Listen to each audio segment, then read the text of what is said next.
உங்க அப்பா மாதிரியே இருக்கு அப்படிதான் சொல்லுவாங்க.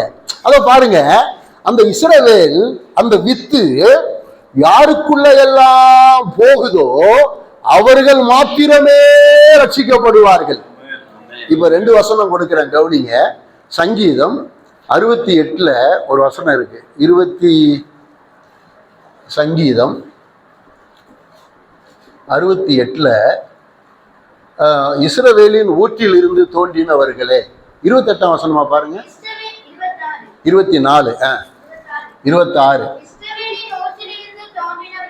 எந்த ஊற்றில் இருந்து தோன்றினவர்கள்? இப்ப இந்த ஊற்றுங்கிறதெல்லாம் நீங்க தண்ணி வர்ற ஊத்துன்னு நினைச்சுக்காதீங்க, இதெல்லாம் ரொம்ப சீக்ரெட். இஸ்ரவேலின் ஊற்றில் இருந்து தோன்றினவர்களே, சபைக்கு நடுவிலே ஆண்டவராகிய தேவனை என்ன செய்யுங்கள்? இப்ப சபைக்குள்ள தேவனை ஸ்தோத்தரிக்கிறவர்கள் எல்லாம் யார் தெரியுமா? இஸ்ரவேலின் ஊற்றில் இருந்து என்ன செய்தவர்கள்? வந்தவர்கள். அப்போஸ்தலர் புஸ்தகம் அப்போஸ்தலர் 13:48 படிமா.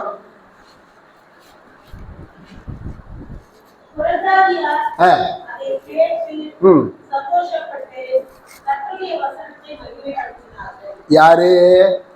புறஜாதியார். ஓகே.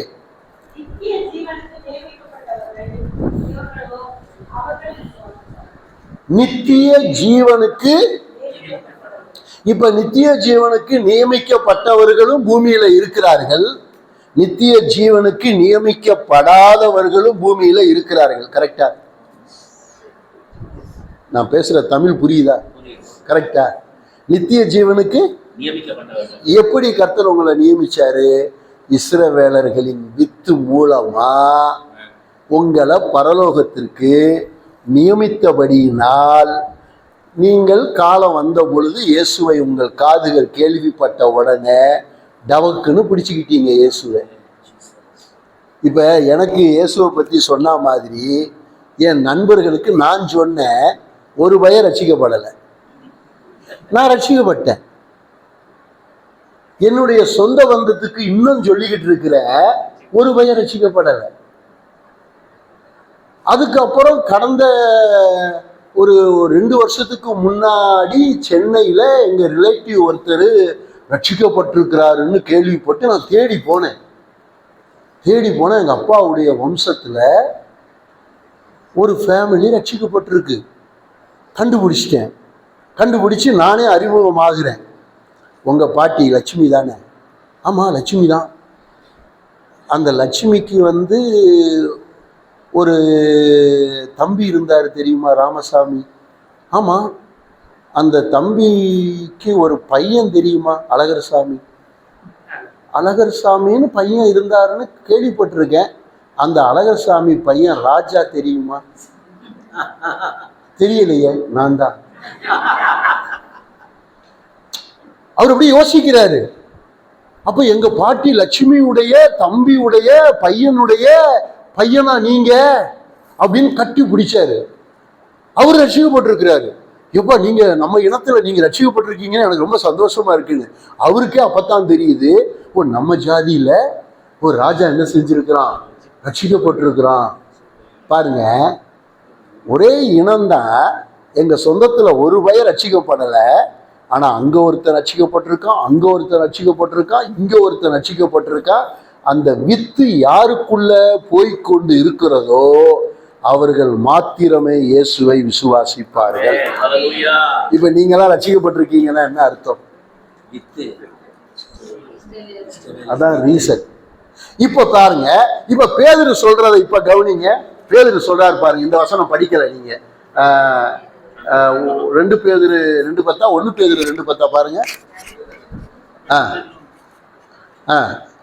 2 பேதுரு 2:10 படிங்க. அது இல்லைன்னா 1 பேதுரு 2:10 படிங்க. 1 பேதுரு 2:10. இப்ப சபைக்குள்ள ரட்சிக்கப்பட்டவங்களை பத்தி பேதுரு என்ன எழுதுறாரு? இப்ப சபைக்குள்ள ரட்சிக்கப்பட்டிருக்கிறவங்கள பேதுரு எப்படி எழுதுறாருன்னு பாருங்க. 1 பேதுரு 2:10. சரி, இந்த சபைக்குள்ள இருக்கிறவங்க யாருன்னு 1:1 படிமா. முதல்ல பேதுரு 1:1 படிச்சிரு. நீ படிமா ஐயா கொஞ்சம். ஓடாது. ஐயோ, பொந்து கலாத்தியா அப்படி படிக்க கூடாதுமா. பொந்து கலாத்தியா, கப்பத்தோக்கியா, ஆசியா, பித்தினியா தேசங்களிலே சிதறி இருக்கிறவர்களில் பிதாவாகிய தேவனுடைய முன் அறிவிப்பின்படியும் ஆவியானவருடைய பரிசுத்தமாக்குதலினாலே கீழ்ப்படிதலுக்கும் இயேசு கிறிஸ்துவினுடைய ரத்தம் தெளிக்கப்படுதலுக்கும். இப்ப இங்க யூதர்களே கிடையாது பாருங்க, எல்லாம் பொந்து தேசம், கலாத்தியா, கப்பதோக்கியா, இதுமேயா, பித்தினிக்கையா, சிரியா, இந்த நாட்டுல இருந்துதான் சபையில் வந்து உட்கார்ந்து இருக்கிறாங்க. இப்ப அவங்கள பார்த்துதான் பேதுரு எழுதுறாரு. இப்ப 2:10 படிமா. கரெக்ட் தானே? கரெக்ட் தானே? இப்ப நான் உங்களை பார்த்து சொல்லலாம் தானே, முன்னே நீங்கள் தேவனுடைய ஜனமா என்ன செய்யவில்லை? கரெக்ட் தானே? கரெக்ட். இப்பொழுதோ இப்பொழுது நீங்கள் யாருடைய ஜனமா இருக்கிறீர்கள்? அவருடைய தேவனுடைய ஜனமாக. அப்ப அந்த ஓசியா 2:23 ஞாபகம் வருதா? இரக்கம் இல்லாமல் இருந்தவர்களுக்கு இஸ்ரவேலர்களை விதைத்து அவர்களுக்கு நான் என்ன செய்வேன்? இரக்கம் பாராட்டுவேன். அதை எழுதுறாரு பாருங்க பேதுருவுல. இப்ப ஓசியாவை தான் எழுதுறாரு பேதுரு. முன்னே நீங்கள் இரக்கம் பெறாதவர்களா இருந்தீர்கள், இப்பொழுதோ. ஒரு கைதட்டு கொடுங்க கர்த்தருக்கு. எவ்வளவு அழகா ஆண்டவர் உங்களை தெரிஞ்சிருக்கிறார்னு பாருங்க, உங்களை எப்படி கர்த்தர் கொண்டு வந்திருக்கிறாருன்னு பாருங்க. ஆனா உங்களுக்கு தெரியாது, பாவம், நீங்க அப்பாவி மாதிரி, இயேசு நல்லவன், நான் ரட்சிக்கப்பட்டேன். உங்க ரட்சிப்புக்கு காட் என்ன மாதிரி பிளான் பண்ணி, மாஸ்டர் பிளான் போட்டு, ஒரு பெரிய ப்ராஜெக்ட் போட்டு உங்களை கொண்டு வந்து சபையில என்ன செஞ்சிருக்கிறாரு? உட்கார வச்சிருக்கிறாரு. 1000 கோடி கொடுத்தாலும் ரட்சிக்கப்பட மாட்டான். நித்திய ஜீவனுக்கு நியமிக்கப்படாதவன், இஸ்ரவேல் வித்து இல்லாதவன், 1,00,000 கோடி கொடுத்தா கூட அவன் என்ன செய்ய முடியாது? ரட்சிக்கப்பட முடியாது. இந்த இலங்கையில இன்னும் கொஞ்சம் பேர் தான் இருப்பான் ரட்சிக்கப்படக்கூடியவன். அவன் ரட்சிப்புக்குள்ள வர்ற வரைக்கும் தான் கர்த்தர் வெயிட் பண்ணுவார்.